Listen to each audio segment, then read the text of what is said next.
ট্রিপটা হচ্ছে সেটা হচ্ছে পুরুলিয়া। তো সকাল সকাল তো দেখলিনি, দুজন বাইকে করে চলে গেল, আমার মেয়ে আর আমার বাবা। তো পিছনে রয়েছে আমার দুই মা, আমার শাশুড়ি মা আর আমার নিজের মা। তো সবাইকে নিয়ে বেরিয়ে পড়েছে, ফুল ফ্যামিলি নিয়ে। জাস্ট ভিডিওটা দেখুন। পুরুলিয়া অযোধ্যা প্রায় মানে কাঁচরাপাড়া থেকে যে ডিস্টেন্সটা প্রায় 400 কিলোমিটারের কাছাকাছি, প্রায় 5 ঘন্টা থেকে 6 ঘন্টা ম্যাক্সিমাম। 6 ঘন্টা 6.5 ঘন্টা লেগেই যায়। তো রাস্তায় এইভাবেই যেতে যেতে আমরা প্রথমে স্টে করলাম বর্ধমানে, বিকজ অনেক ভোরবেলা উঠে আমরা রওনা দিয়েছিলাম। আমাদের বেরোতে বেরোতে প্রায় 7টা বেজে গেছিলো। তাই বর্ধমানে একটা দোকানে দাঁড়িয়ে আমরা ব্রেকফাস্টটা করে নিলাম।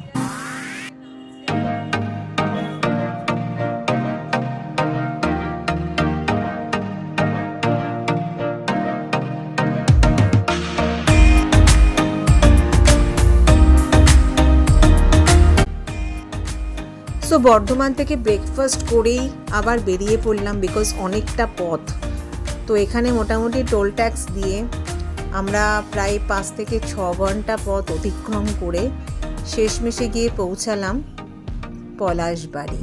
ইয়েস, পলাশবাড়ি হলো পুরুলিয়ার একটা সাইড।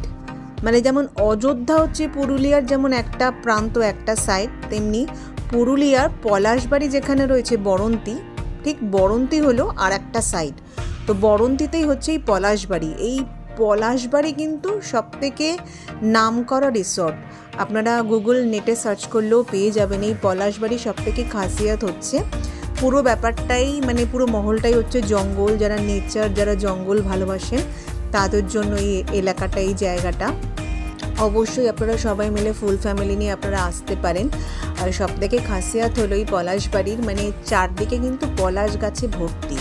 ফেব্রুয়ারি মার্চ মাস এলে এখানে এই পলাশবাড়ির সিজনে যে পলাশ ফুলগুলো যখন ফোটে তখন সেটা কিন্তু অপূর্ব লাগে দেখতে। আর শুধু তাই নয়, চারদিকে যে এই সমস্ত জঙ্গলগুলো রয়েছে, এখানে রাত্রিবেলায় শিয়ালও ডাকে, এমনকি বাঘ নাকি হাতিও নাকি বেরোয়। তো সেভাবে আমরা পলাশবাড়িটা বুকিং করে নিয়েছিলাম, বিকজ এটা হচ্ছে আমার বাবার বন্ধু রিসর্ট বাপিদা। তো ডিটেলসটা আমি পরে আসছি। সো গাইজ, অলরেডি আমরা ইন করে গেছি পলাশবাড়িতে, দেখতেই পাচ্ছেন।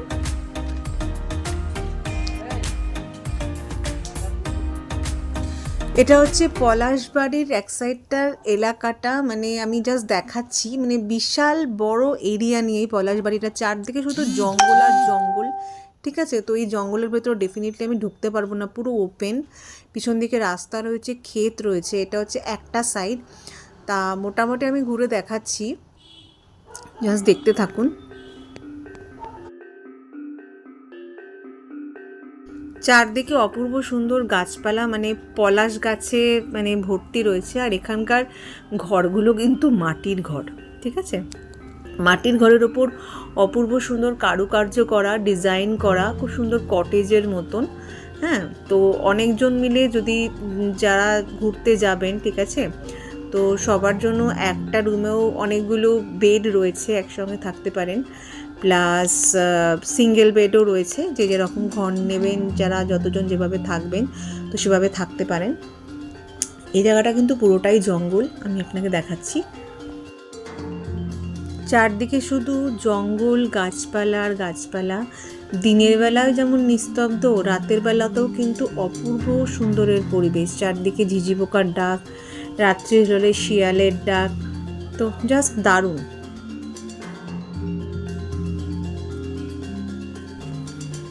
তো পুরোটাই জঙ্গল, আপনারা বুঝতেই পারছেন। তা এই যে হচ্ছে ঘরগুলো দেখতে পাচ্ছেন, তো ঘরগুলো কত সুন্দর কারুকার্য করা, দারুণ লাগছিল, খুব সুন্দর। চারদিকে বেশ গাছপালা, ফুলের বাগান, শুধু গাছ আর গাছ।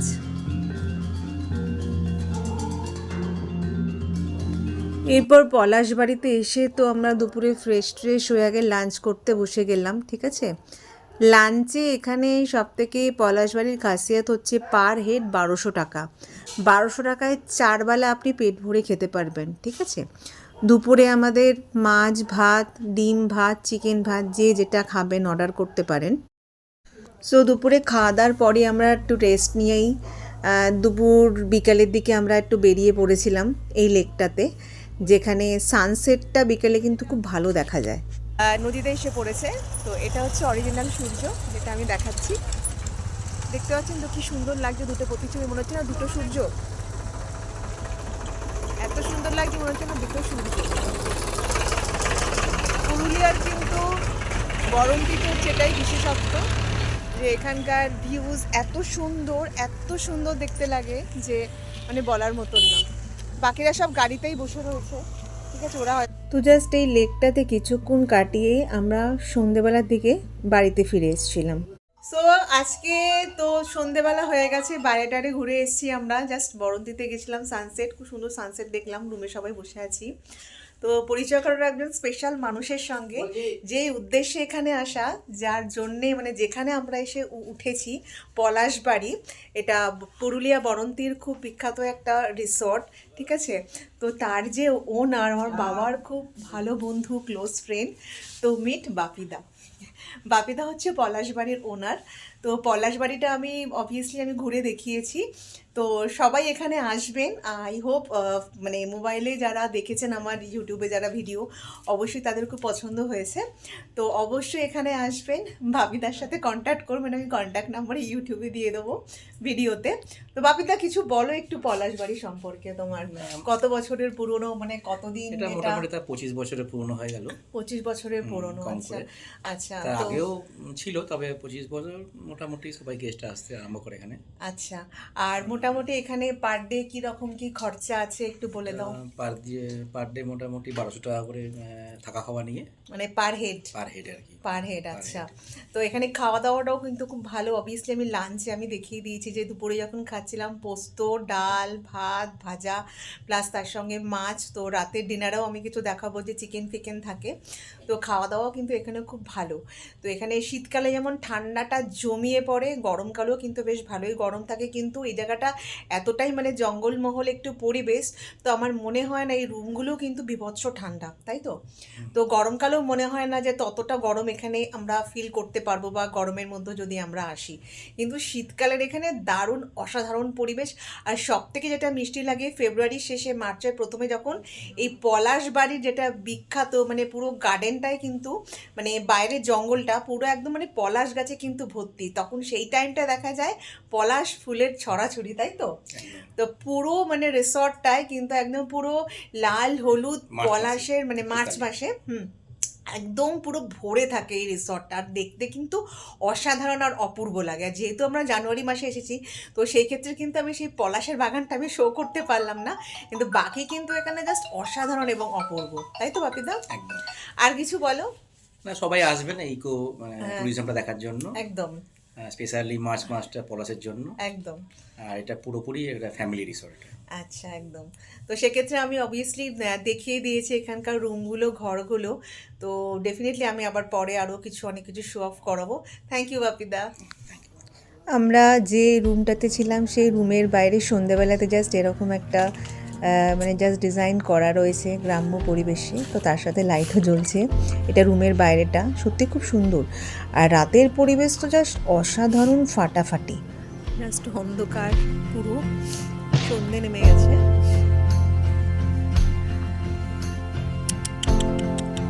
আমি যেখানে যাবো সেখানে একজন ভদ্রলোক ও ভদ্রমহিলা চলে আসতেই পারে। ও ভয় পাচ্ছে।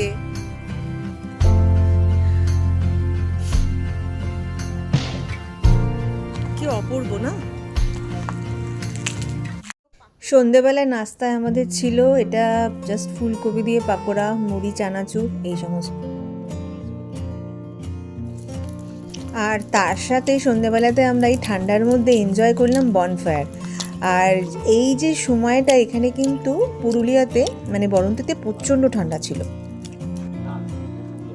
সো গাইস, চলছে বনফায়ার, দেখতেই পাচ্ছেন সবাই আমরা বসে আছি এখানে, তার সাথে চলছে চিকেন পাকোড়া।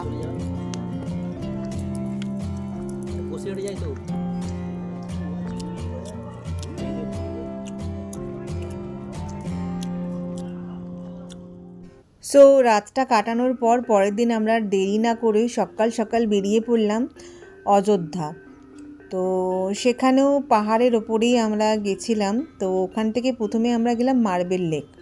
তো এর আগেও আমি 5 বছর আগে পুরুলিয়া যখন এসেছিলাম, তো মোটামুটি যে সমস্ত ফলসগুলো রয়েছে সব ফলসই আমার ঘোরা হয়ে গেছে। তো যেই কটা লোকেশানে যাইনি, তো আমরা সর্বপ্রথম সে কটা লোকেশানেই গেলাম। তো ফার্স্ট আমরা চলে গেলাম হচ্ছে মার্বেল লেক। তো মার্বেল লেকে সেখানে তো প্রচুর মানে মার্বেল টার্বেল কাটতে কাটতে ওখান দিয়ে জল বেরিয়ে একটা লেক তৈরি হয়ে গেছে। তো জাস্ট আমরা সেই জায়গাটা ঘুরলাম।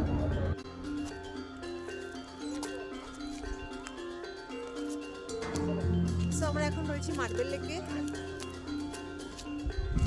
প্রচুর বড় জায়গা এখানে, কে কোনখান দিয়ে কোন দিক দিয়ে নিচে নামবে কেউ জানে না। আমি জাস্ট দেখাচ্ছি আরো। সো গাইস, আমরা এখন রয়েছি মার্বেল লেকে। প্রচুর লোক ওখানে রয়েছে, কোন দিক দিয়ে না।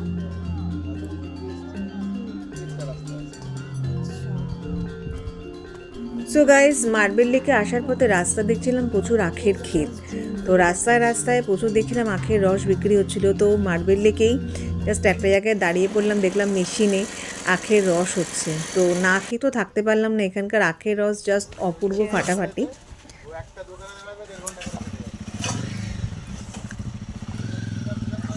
সব থেকে মজা লাগে জানেন তো কি, আখের খেতে দাঁড়িয়ে আখের রস খেতে। যেটা আমরা লাস্ট টাইম করেছিলাম বিফোর 5 ইয়ার্স। তো এবার আমরা মার্বেল লেক থেকে সোজা চলে গেলাম হচ্ছে একটা গ্রামে। এই গ্রামটার নাম হলো চরিদা।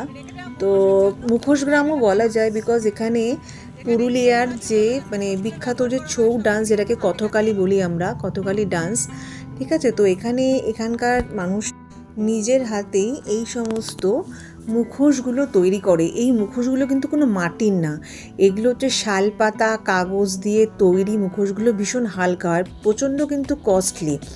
তো এগুলো ঘর সাজাবার জন্য অনেকে ব্যবহার করে। রাধা না না কথাকালি, এগুলো কথাকালি মানে এই সাইনটা কিসের? দুদিকে দুটো রকমের সাইন। এই যে ওটা ওইভাবে করার ওই চার্ট। এটা 1100 প্রাইস। 1100? হ্যাঁ, পুরো ছয়ের আদলে আছে। দেখছি তো এটা 1100। এটা কিসের বুক? মা দুর্গার? মা দুর্গার একদম টিপিক্যাল ছয়, মানে আমাদের এখানকার পুরো যে ট্রেডিশনাল আর্ট, সেই আর্টের মধ্যে বানানো। আর এইটা এটা এটা 700 টাকা। এটা কিসের আছে ছবিটা? কথাকালি। আচ্ছা। আর এই ছোট ছোট মা দুর্গারি এগুলো? এই ছোটগুলো আপনার 120 করে আছে, ওগুলো 220 আছে। উপরের গুলো ওগুলো আপনার 550 করে আছে। ওগুলো ছয়ের আদলে আছে, সাথে ডিফারেন্ট।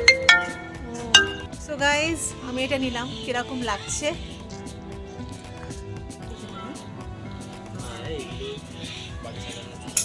সো গাইস, কেমন লাগছে? ভালো লাগছে বাড়ি? হ্যাঁ। সো গাইস, এটা আমি নিলাম, ঘর সাজাবো তার জন্য।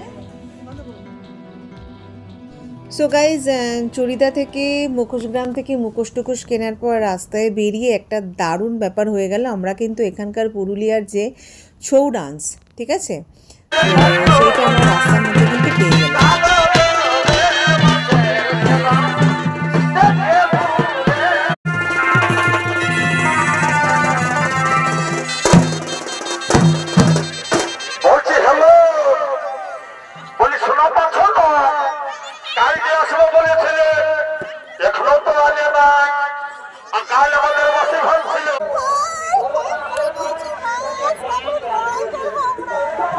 আর তার সঙ্গে এদের রঙে আমিও মেতে উঠলাম, কারণ এগুলোই মজা, এগুলোই এনজয়মেন্ট আমার কাছে, যেগুলো ভীষণ প্রিয়।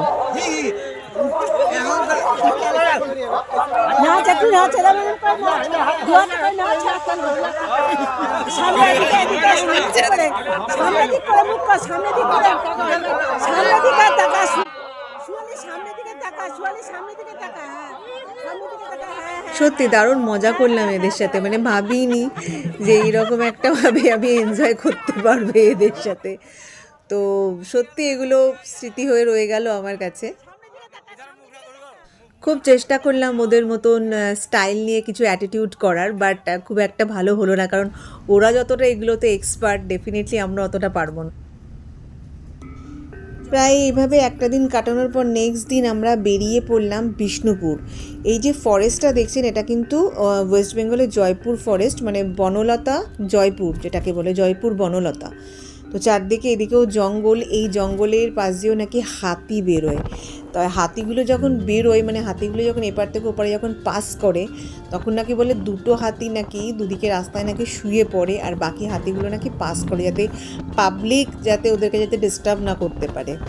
তো এই ফরেস্টটাও খুব সুন্দর, জয়পুর বনলতা ফরেস্ট। তো আমরা এই ফরেস্টগুলো ক্রস করে আমরা সোজা চলে গেলাম হচ্ছে বিষ্ণুপুর। রাসমঞ্চটা ঠিক আছে।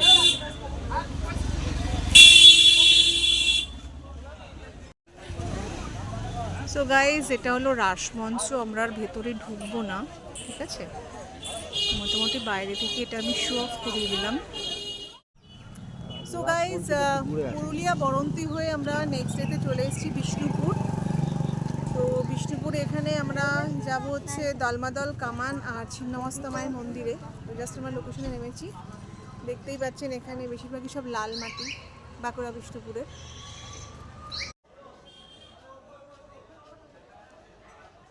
এটা হচ্ছে বিষ্ণুপুরের খুব বিখ্যাত ছিন্নমস্তা মায়ের মন্দির। তো আমি জাস্ট দেখালাম জুম করে ছবিটা। তো এইটা দেখতে পাচ্ছেন দালমাদাল কামান, 400 বছরের পুরনো, 400 ইয়ার্স ওল্ড।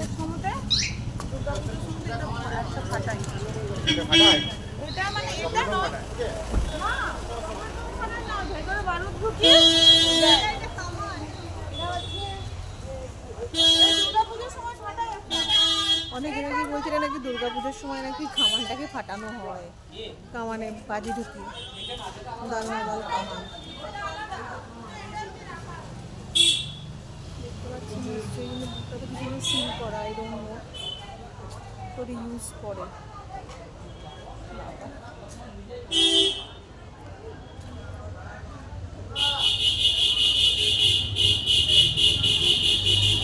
যেটা খুব স্পেশালিটি আছে, মাটির জিনিস এখানে খুব বিখ্যাত, মাটির কাজ, মাটির কারুকার্য কলা।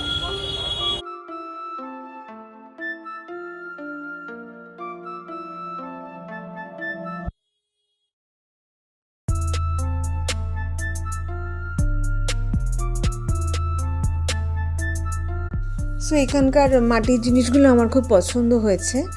তো খুব সুন্দর, যেমন শঙ্খটাও এখানে আমি দেখলাম যে মাটির শঙ্খ একজন আবার দোকানে বাজিয়ে আমাদেরকে আবার দেখালো। তো জিনিসগুলো খুব কস্টলি। তো আমারও মনে হলো যে ঘর সাজানোর জন্য যে এখান থেকেও যদি মানে কিনতে খুব ইচ্ছা করছিল, বিশেষ করে এই যে ঘন্টা বাজে যে চেন টাইপের যে ঝোলা যে চেনগুলো আছে, তো ওইগুলো আমার খুব পছন্দ হয়েছে। এই যে খুব সুন্দর এগুলো যখন সাউন্ড করে, তো মাটিরই সব জিনিসগুলো। তা আমি এখান থেকে তো কিছু না নিয়ে তো ডেফিনেটলি আমি যাবো না। দাদা এটা দিন না, এই যে ইয়েলো কালারের এটা, এটা 200 তো দাদা, 200 তো, 200 তো প্যাক করে দিন ভালো করে। এটা নিলাম। সো এটা নিশ্চয়ই গাইস ভালো লাগছে, আমি ঘর সাজানোর জন্য নিলাম। এই 200 রুপিস মাটি, প্যাক করে দিন এটা। সো গাইজ, অনেক কিছু কেনাকাটি করলাম, ঘুরলাম টুরলাম। তো এইবারে আমি উঠে পড়লাম বাইকে, বিকজ লং জার্নির বাইক রাইডটা আমার ভীষণ ভালো লাগে, খুব প্রিয়। তো বাইকে উঠে রাস্তায় যেতে যেতে সবথেকে যেটা মানে মজার জিনিস যেটা দেখলাম, মানে পেলাম, এটা আমাদের ইচ্ছাই ছিল যে এটা আমরা রাস্তা থেকে নেব, যে এখানে খুব সুন্দর গুড় জাল দেওয়া হয়, মানে ওই যেটাকে খেজুরের গুড় বলে বা পাটালি গুড় বলে, ওই গাছ থেকে খেজুরের রস পেরে সেটাকে জাল দিয়ে যেভাবে মানে ইনস্ট্যান্ট যে গুড় তৈরি করে, সেটা কিন্তু আমাদের কলকাতাতেও এত ভালো গুড় পাওয়া যায় না। মানে কলকাতার গুড়গুলোতে কি একটু দানা দানা বেশি থাকে, বাট এখানে আমি দেখাচ্ছি যে যেখানটায় আমরা দাঁড়ালাম একদম রাস্তার মাঝখানে ওরা সব গুড় বিক্রি করছে, মানে গুড় জাল দিয়ে ইনস্ট্যান্ট, ঠিক আছে। তো আমি জাস্ট দেখাবো আপনাদেরকে, জাস্ট দেখতে থাকুন ভিডিওটা। গাইস, রাস্তার মাঝখানে দাঁড়িয়ে পড়েছে, একটা খুব সুন্দর স্মেল বেরোচ্ছে, দেখবেন কিসের স্মেলটা বেরোচ্ছে, চলুন দেখাই যে কিসের স্মেলটা আমি পাচ্ছি।